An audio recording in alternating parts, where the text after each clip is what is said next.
QAPA.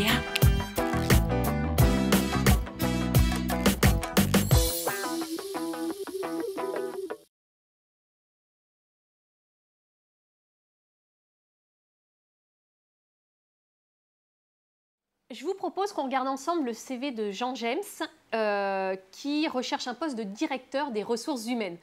Alors je ne vous cache pas que c'est un exercice difficile parce que regarder ensemble et proposer des pistes d'amélioration ou pas d'ailleurs sur un CV de directeur des ressources humaines, j'espère qu'on va faire un bon travail.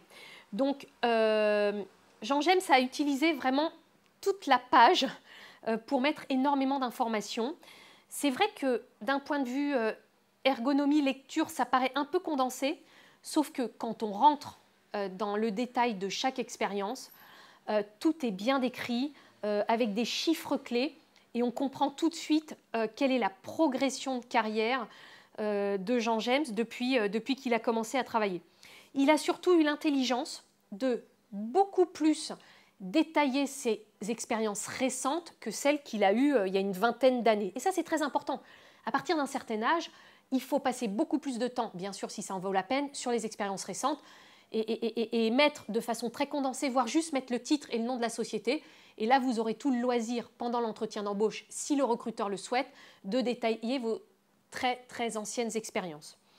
Donc, c'est vraiment très clair, les chiffres clés sont là, je sais exactement où je peux positionner Jean James dans l'organisation de l'entreprise.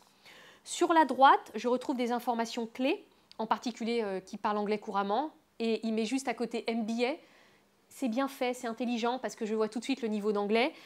Ensuite, là aussi, à nouveau, quelques chiffres clés. Combien d'années dans le secteur des ressources humaines, combien d'années en management d'équipe, combien d'années en gestion de PNL.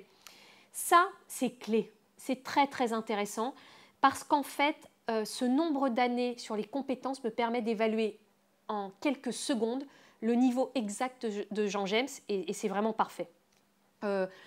Ensuite, il déclare ses dernières formations, en particulier un MBA, et ensuite quelques autres éléments clés, avec d'ailleurs une petite astuce, parce qu'il met dans ses centres d'intérêt calcéophile, et je ne sais pas ce que c'est.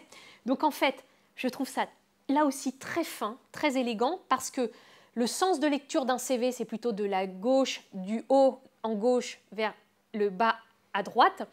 Et donc, il termine par une petite note d'intérêt. Je me dis, tiens, son CV est vraiment parfait. Je sais exactement les compétences qu'il a. Donc, j'en déduis qu'il correspond exactement au poste que j'ai en tête en tant que recruteur. Et ce petit point à la fin me dit, tiens, je vais peut-être aller voir ce que ça veut dire.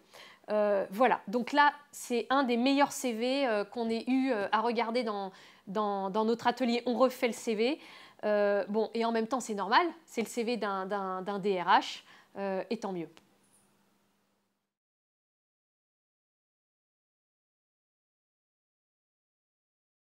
QAPA. Et voilà le travail.